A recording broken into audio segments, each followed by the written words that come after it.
Hey, Hey, dude! Oh my hey, god! we're gonna have a talk today. Oh, I got you some hot chocolate. There you go. Okay. Great. So, what's this episode about today?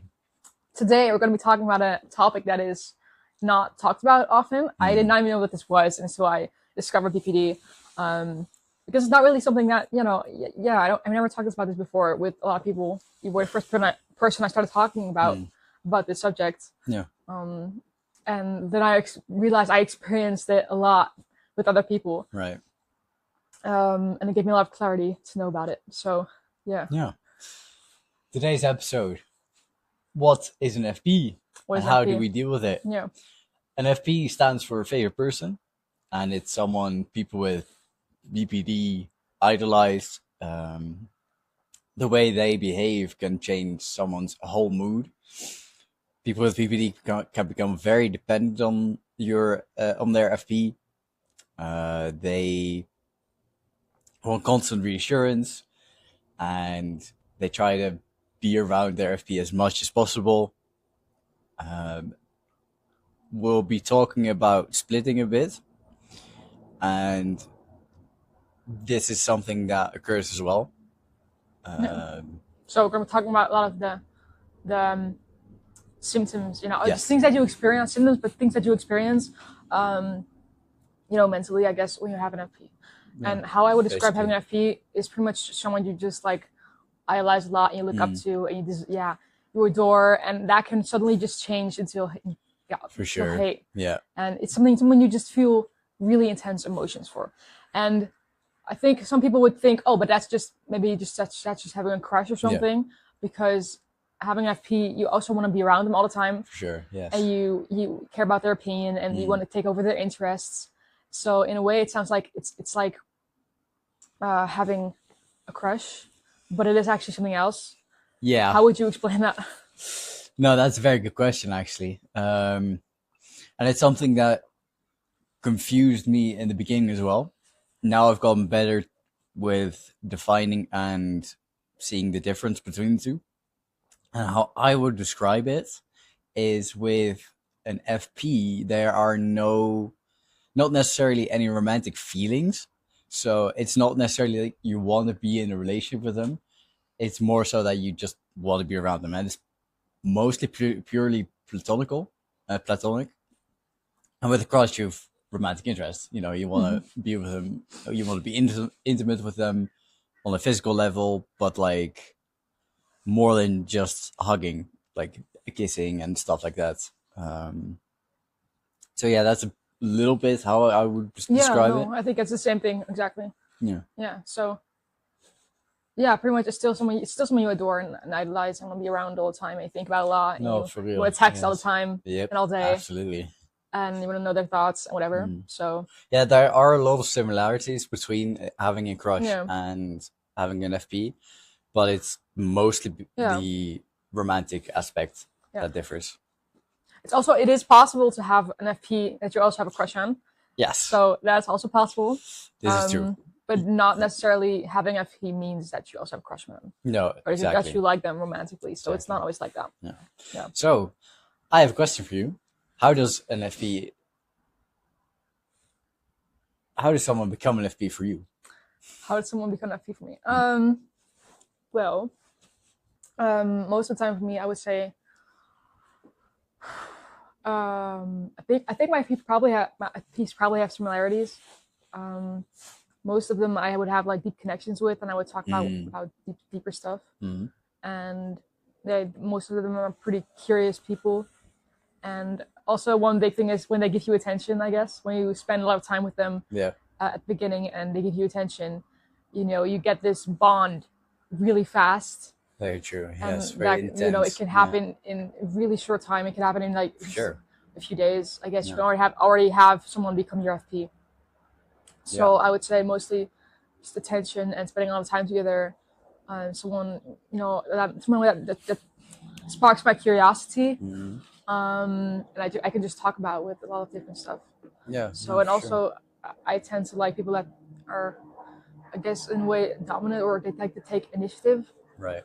So, people are like inspire me or something. I guess it also sparks having someone become my FP. Oh, fair. Yeah. That's true. Yeah. What would you say? First off, I am very sensitive to people being kind. So when someone's very kind to me, it's definitely triggers a oh wait, Yeah. maybe you're my fee now. Yeah, no, I get that one. Yeah. Like you said, someone who's genuinely interested, like they're genuinely want to ask how want to know how I'm doing, stuff like that. Smart-minded people, Yeah. because it also means most people who are smart, at least on an emotional level, are very interesting conversation partners. Yeah, very true. And that's very stimulating, and I love that. I've also noticed a trend where most FPs are people I find attractive, and I'm not entirely sure why that is. It's just something that's popped up, or sorry, a pattern that I've noticed. And yeah, I'd say it only happens with people you spend an insane amount of time with. So when you get very close very fast. Yeah. And usually it's just there's a classmate or someone you go on into the wilderness with, or someone. Yeah. Well, that's basically how I would agree with those as well. Yeah, I think I have the same thing with those. Okay, well, what would you say are the challenges that come along with having an FP? That is an excellent question. I would say one of the challenges is that I feel dependent on how they treat me. So when they give me attention, and positive attention, I feel like I can take on the world. Like I feel amazing, and it's like, everything is gonna be all right. Yeah. But the moment they show interest in someone else, or I think they're ignoring me, my whole world collapses, and I enter kind of spiral. I regret ever meeting them, and then it's like, I don't need you anyways, and that's where the splitting comes in. But we'll get into that later. But yeah, definitely the dependency. And I'd also say the intense lows. Like, there are incredible highs, but with incredible highs, there are heavy lows. Yeah. And usually in those lows, it's the thought process is like, well, the highs aren't worth it, And then when you're in a high, it's like, oh, all the lows are worth it, definitely. Like, bring me more. But what are your biggest challenges? Well, you named most of them, I guess. So dependency, your mood and your self-worth, just it's for real. Really depends on how the other person treats you, and if you don't talk to them for a while, you start to wonder and overthink a lot, and feel like you're maybe worthless. And when they get excited about something you're saying, or it can feel so amazing. It really just feels amazing. I also, like you said, I feel like I can take on the world because I have this person in my life. Sorry, another thing that one of my biggest challenges is abandonment issues. I was just gonna get on to that. Yeah. Go on. So with an FP, I have abandonment issues in general, but with an FP, they will get a lot stronger. Yes, for sure. Probably because for an FP, you have just a lot more intense emotions than for other people at the moment. So just everything feels a lot intense, and your emotions and mood swings can just be a lot more intense because of this person. Yeah, for sure. Not because of this person, but but have a bit of feelings that you have for this person. Yeah, for sure. So you will be constantly, when they don't react for a while, or they might ignore you. Well, it'll feel like they're ignoring you, and you immediately think they're going to leave you. And it just. I've had a few FPs where they wouldn't react for a bit. And and I would, immediately think, okay, they don't want to talk It's to me. gone. They don't want to talk It's to me over. ever again. Yeah. They're just gonna They hate leave me. now. They hate me. Yeah. Yeah. Yeah. Another thing I've noticed is that I get very jealous, and I try not to be, of course, and I definitely try my hardest not to show it, because who am I to say, oh, you can't be friends anymore with that person? Like, that's bullshit. Yeah. But I do get very jealous. So, like, the moment they interact with someone else, Yeah. or I see them laughing the way they laugh with me, I'm like, that hurts. It does hurt. Yeah. Oh my god, it does hurt. Yeah. I had as well. Yeah. Yeah, that was rough. But, Yeah, seeing pictures online with my FP with someone else, I was just like, no, I wish that was me. For real, And it sends you in a spiral. Yeah. Yeah. And then it also just gives you the urge to like cut them off, which Yes. comes down to splitting. Splitting is like a defense mechanism where you can go from absolutely adoring someone to suddenly just hating them and just wanting to cut them off out of your life. Because honestly, it's not that you actually want to cut them off, you're just too scared that they're going to leave you. Or, so you're scared of other things before they leave you. Yeah, exactly. Basically. So that's what splitting is. It's you explaining it. It's no, you've basically covered. Yeah. But yes, it's going from officially it's described as seeing all white or all black. Yeah. Black and white thinking. Yeah. Extreme black and white thinking. In my experience, I've only experienced it in the sense of only black. So very negative. I hate this person. I never want to do anything with them ever again. I regret ever meeting them. Stuff like that goes around. And it's ultimately about splitting usually occurs when abandonment issues are triggered. But splitting occurs a lot more frequently with FPs, I've noticed. Especially with normal people. It doesn't happen that often, or intense for that matter. Yeah. So I'd say the difference between normal people in my life. Normal people, just people that you don't have as an FP. Sorry, no, you're right. Yeah. Normal, as in I know my FPs, and my FP, I'd say, is the fact that my splitting episodes happen way more frequently and they're way more intense. Yeah. And I've a lot of trouble regulating those. Yeah. What about you? It's hard.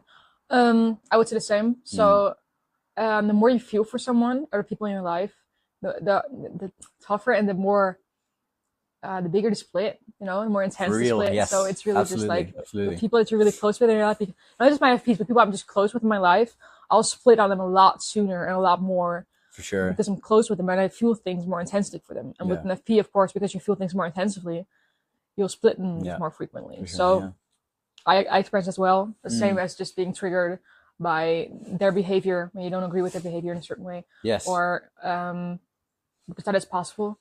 Or abandonment issues for real. When they're just not texting you for a while, you'll just wanna as a defense mechanism, you'll be like, oh, it's fine, I can do without this person, I never use them. To just protect your self-worth, I guess, a bit as well. Yeah. So I think that's what splitting also comes down to a bit. Yeah. No, definitely. Yeah. What would you say is the hardest thing to deal with? With having an FP? Yeah. I'd say the dependency, because that's giving away control. And giving away control is one of the scariest things you can do. Even though control is an illusion, but the feeling of having control is somewhat nice, but the moment you have an FP, they have all the power over you, and it does feel like sucks. Because you want to be independent and you want to just live your life without needing constant reassurance that your FP likes you as well. But at the same time, you're like, please, I need you. I need to be close with you at all times. Because otherwise I'm going to lose my shenanigans. I'm going to lose my marbles. And that's difficult because when you're used to being but I'm used to being hyper independent, and I'm used to being my own person. And then suddenly, when an FP comes along, all my attention shifts on them, and my mood instantly becomes dependent on how they treat me. If they text me within a reasonable time period, I'm on top of the world. I'm over the moon. If they ignore me for a few hours because they're busy or have a normal life, like most people, like most people do. I hope. Yeah, I hope. Then because it becomes difficult, then the splitting comes in, but it's also no, please, where are you? Please don't leave me. Those are my challenges. Yeah. What about you? What's also the dependency? I would say, yeah, it's just in so many different ways. I guess because when I first started having FPs, I didn't really notice, what was going on, and I didn't really notice how much it affected me, and I needed constant reassurance from my FPs. Yeah. And later on, at first I would ask for that reassurance, I guess, and then I became more self-aware, and I stopped doing that because I started feeling like more of a burden, I guess. Right. Yeah. But yeah, when I have FPs in I guess the last few years I've had a few, and I would make sure that I always had time for them. I always want to be able to react to them really fast. Yeah. To know that I'm there, if they need me. I would, even maybe I would cancel other plans, and I would not make any plans throughout my week, because I would want to have time for my FP if they would be available, just in case. Yeah. So, you pretty much put your life on hold for this person. Basically, yeah. Just waiting on them to reach out to you. No. I think that's really hard, because you really just feel like you're on pause, even though, it can feel amazing at times, but it's just also, you live your life through them. Yeah, it can get in the way. Yeah. No, so, for sure. Yeah. The dependency and all that comes along with that. Yeah, no, definitely. Another question I've got for you. Have you ever had an animal as an FP? Ooh, that's a good one. I don't actually think I have. I did have a dog for a while, but we only saw him every 2 weeks. Right. Not even a lot. So I never really got a bond with him. And I do love animals.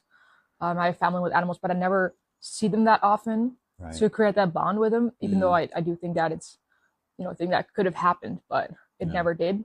Gotcha. You? Definitely. My cat. Yeah. I used to live in a pretty toxic household. I was after my parents' divorce, so I went from one toxic household to another one. But I had 2 cats. Well, still do. But one of them was absolutely besotted with my stepsister, and the other, the fat one, we got real close. He started seeking me out. He jumped on my lap a lot. I was the only one who could hold him. He'd fall asleep in my arms, and cats are overall very sensitive to emotions. They're very good at reading or feeling when someone is in distress. And I used to be in distress a lot, obviously. So sometimes he'd just come and sit with me, and I'd lay on the couch or something, and he'd just come and lie on my chest. I was the only one who could calm him down if he was stressed. And I don't know, we were very close. Yeah. As a pretty cool thing. Yeah, for sure. And oftentimes when I felt alone or just didn't connect, I just play with him, and he'd happily oblige. That's good. I was like, oh yes, I'm getting attention. But yeah, that's definitely that's one. I guess my FP. Yeah. Interesting experience. Thank you. So, just for clarity, you can have an animal as a FP. Yes, absolutely. I think people would probably won't think of that. No. Just thinking, you kind of have romantic feelings for your cat. Oh, what the fuck? So that's the difference between a FP and a crush. Yeah, no, for I would say as well. So because that's If you do get feelings for your cat or dog or fish, whatever, please seek help. I think that would be the best. Yeah. Yeah. I think that would be the best. Yeah, no, I think Okay. for sure. Okay. So. Yeah. Yeah. No, if you don't mind, can I ask you a question? Of course you can. Yes. Amazing. Go for it. In the beginning of our friendship, I told you were my FP. Mm. How do you deal with being someone's FP? Okay. What's the other side? Yeah. Like, what's it like? Other side. So I've had FPs and I've been on other people their FPs. I think I have 2 people. You know, and if you don't realize it, I think it might be, you know, I think there are some things that you could recognize in it, but it's also not always easy to recognize. I guess it depends with people with borderline. Well, with you have quite borderline, so it's not like it. I knew we spent a lot of time together, you know, so we did get this really close bond, and you just do realize that you mean a lot for each other. But I think, how long did we know each other before you told me? I say 2 months. Yeah, 2 months. That could be. So after that, you started, you know, I knew a little bit more about what an FP was. So that helped me because beforehand I did not know really as much. Yeah. So I had my FPs.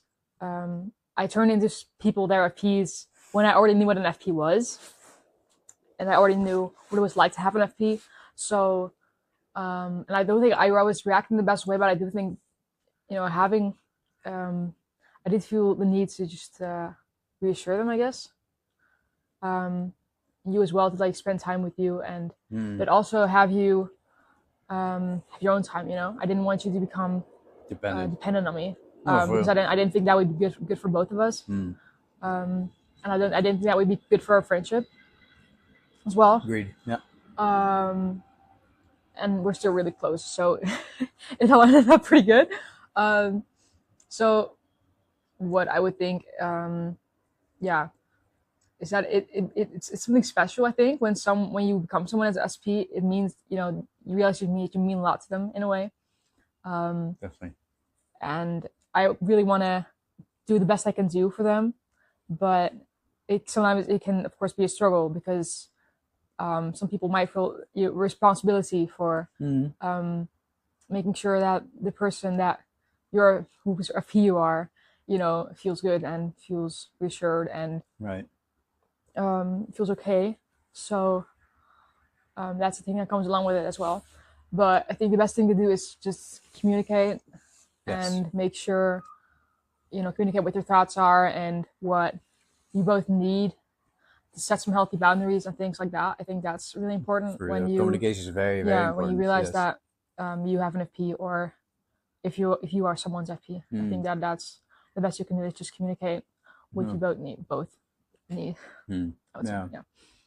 Well, thank you for sharing that. Yeah. So another question. In your experience, how long can someone be your FP?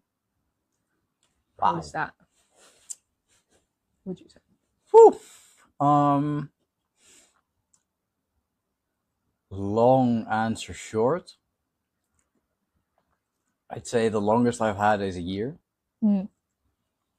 I think it can last up to a few years to like a decade. Like it depends. It really depends on the person and the situation you're in with that person. I've also had FPs that last a couple of weeks. I've also had like most FPs I've had last around 6 months, something like that. At least a couple of months. And yeah. No, it's very difficult to say how long it lasts because it's very dependent on the person, the situation, yourself. Sometimes things happen and you shut down or something. Yeah, no, I think that as well. Fights can happen, some other stuff. You know, so it depends. Yeah. What do you say? I think if I look back on my FPs and how long they lasted and why they might have, you know, the FP feelings have disappeared is probably because all my FPs will give me less attention, and I'll talk to them for a lot less. I'll stop seeing them less.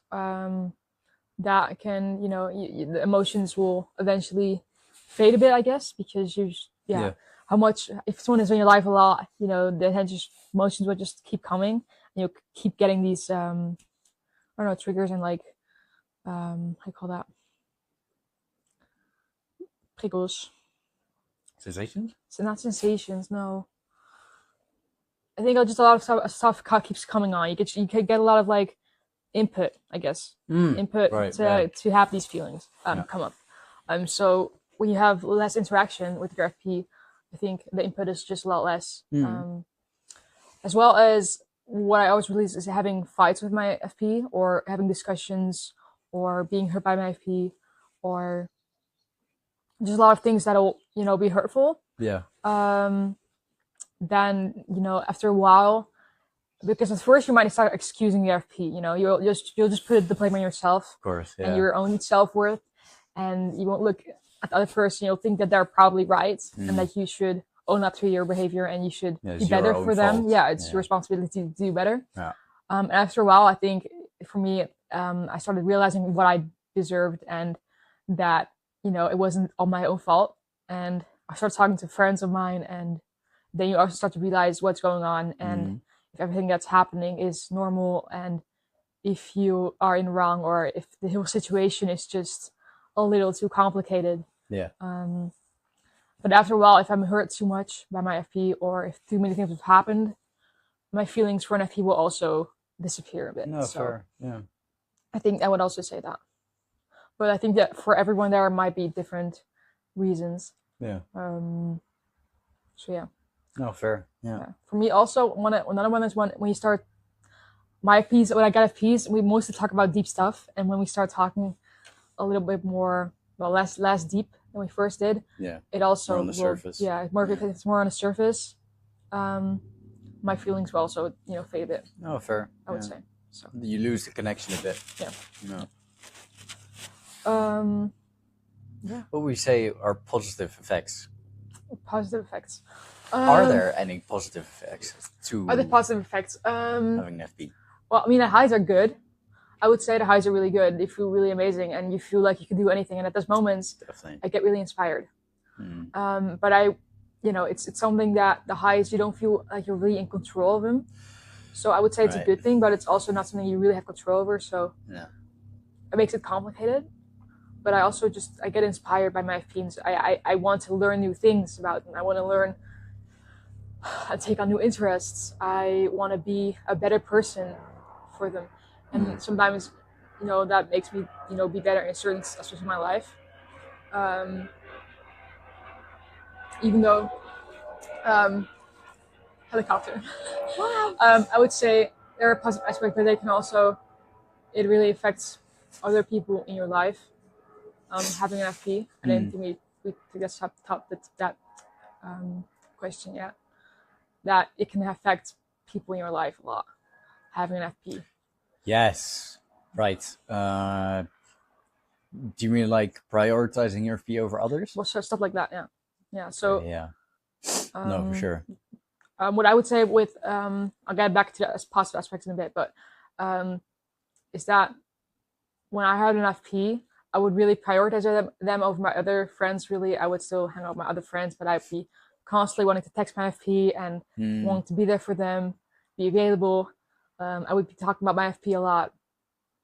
And that can affect your friendships. You have less time for your friends, or you spend all your focus and your interest is your FP. Focused on your FP. So basically, your FP becomes your world.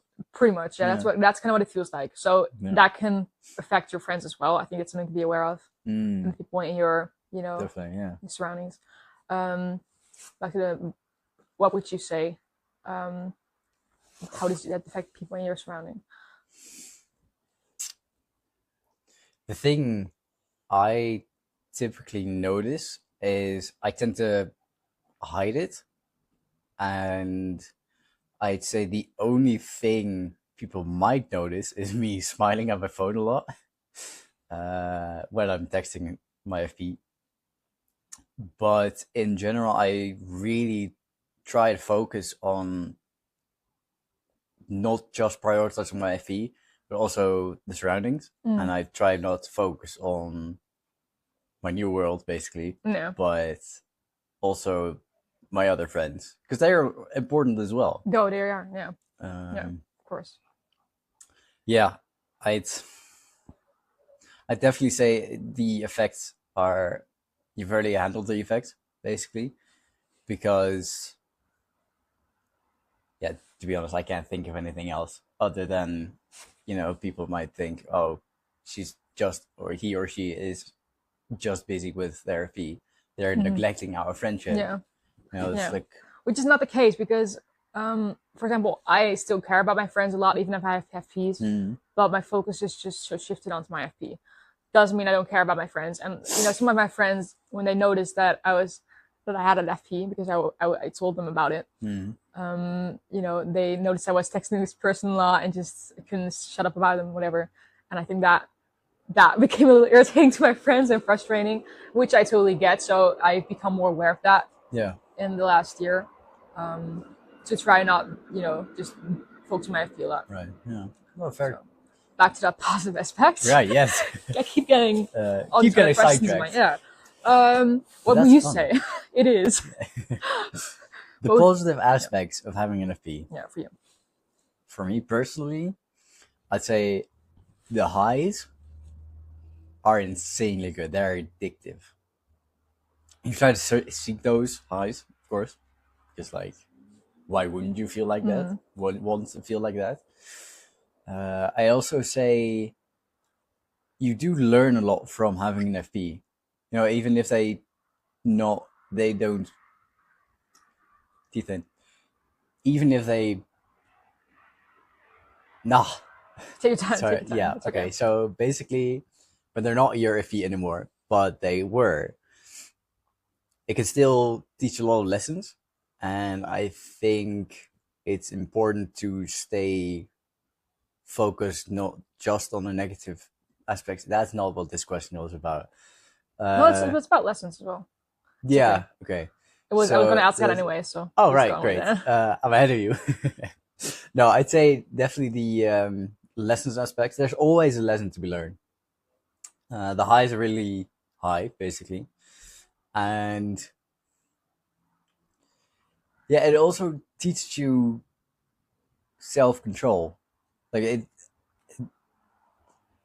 they don't do it on purpose, but they do help you train, not just focusing on them, but also living your life on your own terms. Like not putting your whole life on hold for them, because they're now busy with you like that, and sometimes that hurts a lot. But it can also help put things in perspective. Yeah, I think that's also a positive aspect. Yeah, of course. Yeah, definitely. Yeah, that's basically. Yeah. No, yeah, I agree. I think that's also a really good thing to think about. For me as well, things that I've learned about it, is that, you know, after you get in situations and your FP isn't your FP anymore, you start to realize, why is this not my FP anymore? So you start to realize what are your needs when, you know, something is important to you. What are your needs? But also what are things that you just don't deserve, because things just you start getting less attention or getting ignored, and you will split on them, and you'll start feeling like your self-worth is going down a lot. Down the drain, yeah. Even if it's not just about you, it's about the whole situation, or how you might be getting treated. Sure, yeah. Because you have all these expectations for your FP, and they can't always live up to that, because that's not even fair. No, that's also a good one. Yeah. What are your expectations, and how does that differ from non-FP? Yeah, so you learn that's also a lesson, you learn if your expectations are realistic or not. Right. And you start to think about that a lot later on. Yeah. But you also start to think, okay, what do I deserve? What are things I don't deserve? Yeah. Why did my whole FP feelings disappear? Why did they start? You know, so what are things that, you know, affect me? you start to learn a lot about your emotions and about become self-aware. Yeah, that exactly. Exactly. You Yes. become a lot more self-aware for sure of things. Yeah. So I think that's really good. No, definitely. No, I agree. Think and reflect on. Yeah, I'd say that's one of the most important lessons. Yeah. Is becoming self-aware, and even though it's still difficult to deal with it, even though you know 100% where your feelings are coming from, why this is happening, what qualities they have, and what needs they are meeting for you. So that's still difficult, of course, but like, even though it's difficult, you can still, and it doesn't always necessarily have to be with an FP themselves. Like, an FP can also show you certain things, how you treat normal non-FP people. Yeah, I get you. And well, we talked about how it affects non-FP people, but it basically boils down to teaching self-control and self-awareness. Yeah, basically. Yeah. And I think it's always just important to reflect on a piece you've had and what you've learned from it, and what did you gain from it, because you could have gained things as well, you know. Definitely, yes. So I think it's really important to think about. Yeah. So, okay, the question. It's my time now. Yep, it's your turn. I know you have 4 questions. It's your turn. I get them as well. Okay. Shoot. I'm gonna wait. When would be a time for you to tell someone that they're FP? Ooh, I like that question. That's a nice one. Okay, so it depends on the person and how close I feel with him. Obviously, you feel close with an FP, otherwise they wouldn't be your FP. But I can, even though FPs are basically your whole world, I can still assess the situation. So if I think this will be a short-lived one, I probably won't tell them. Usually I tell them when I notice we'll become closer and it won't end for a while. And I noticed that I tend to become distant and cold whenever I'm triggered. So that it's part of, well, it's partly a defense mechanism, of course, which we will be discussing in a later episode.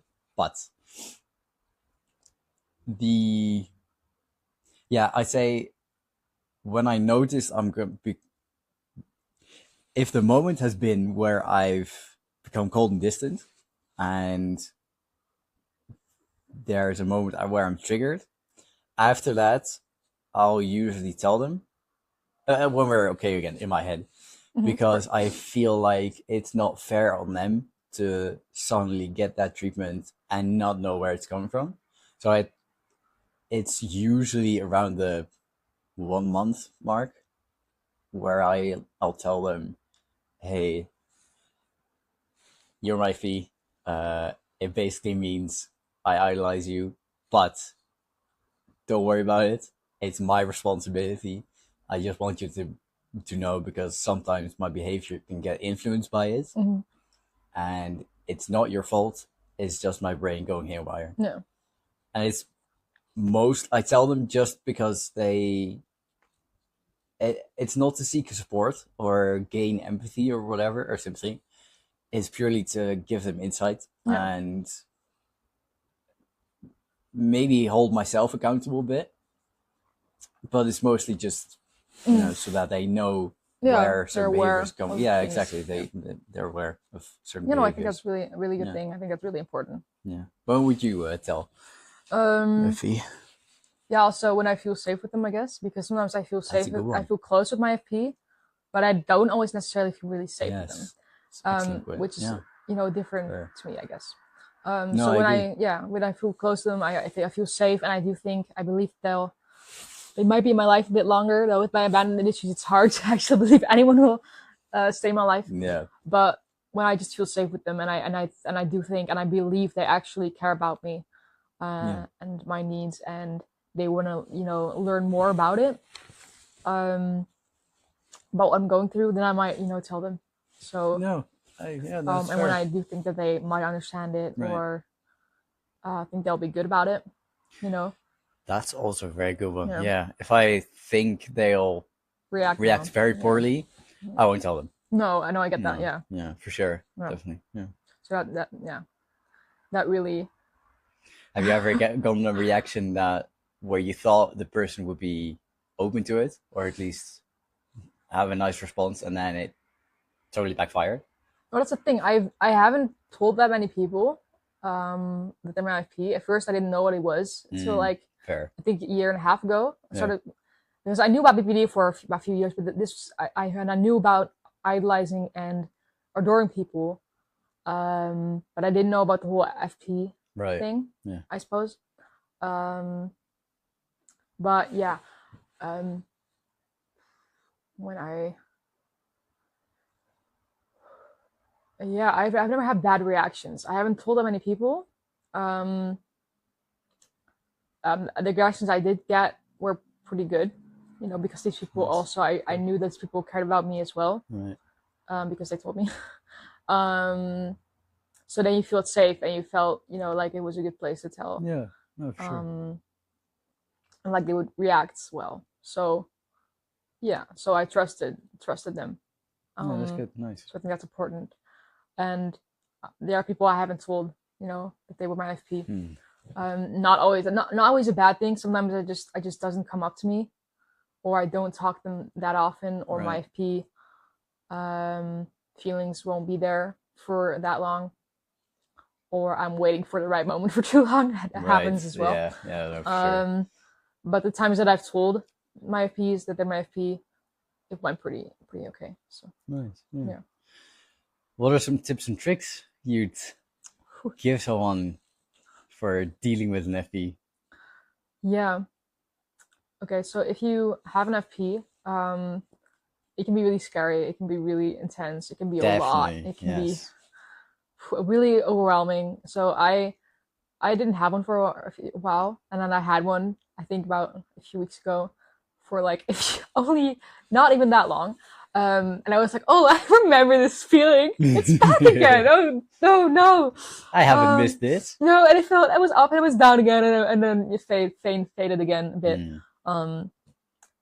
So this was probably one of my Ps for a really short while. Yeah. But tips and tricks. So what I think is important to remember is to be aware that someone is your FP, to to communicate that with them when you feel safe with them. Yeah. To talk about it with friends or people in your surroundings, because going through it alone is really tough as well. I think it's important to set boundaries for yourself. So don't stop living your life. Make plans to do things with other people. Make plans to distract yourself a bit. But don't put your whole life on hold for your FP. I know that you want to at the time, and they're your world, and if you have them, nothing else really matters. But it can really I just have other consequences if you put your whole life for sure focus your whole life on your FP. So I think it is important to also think about your needs, which might be hard, but I think it's still good to think about that. No, for sure. Yeah. So I'd also say be aware of the other person's feelings. Just like unrealistic expectations can definitely put some pressure on someone else, or being an FP in general. And sometimes it's best to take a step back and assess the situation. Okay, what's going on? I feel like this person is abandoning me. But if there's a reason, if they feel suffocated or something, it's also good to realize what's going on, why that's happening, and also to give them space. Yeah. If you suffocate them too much, you'll push them away, and it's never ending cycle of my abandonment issues are triggered, and you see everyone leaves me. But I'd say be aware of not just your needs but their needs as well, and keep communicating. Yeah, exactly. Communication is really Don't important. hold it in, because that's usually where it goes wrong. They don't know what they're doing. Well, obviously, what they're doing wrong. And if they don't know what's going on inside your head, how can they help? Or how can they, understand? Yeah. So that's really important, communication. Yeah, for sure. Which, it might still be, a really big task for some people. Definitely. Oh, yeah. And if someone isn't, if someone doesn't know that, if someone doesn't know that they're your FP, it's still good to communicate them things. It's okay to sometimes actually ask for reassurance, but not too often. Not too often. Not to just rely on that too much. Yeah. For sure. Stay aware. Yeah. And also, so don't be afraid to sometimes take space, because I know that's scary to take space and feel like you're losing someone. But space can sometimes help a bit, and it can be healthy for both you and your FP. So. Yeah, sometimes it helps bring you guys closer. Yeah, exactly. Yeah. Definitely. Okay. Right, that was it for this episode. We've been talking for a while. Yeah, for real. It was great catching up again. Yeah. And I'll see you next time. We'll see you next time. Yeah.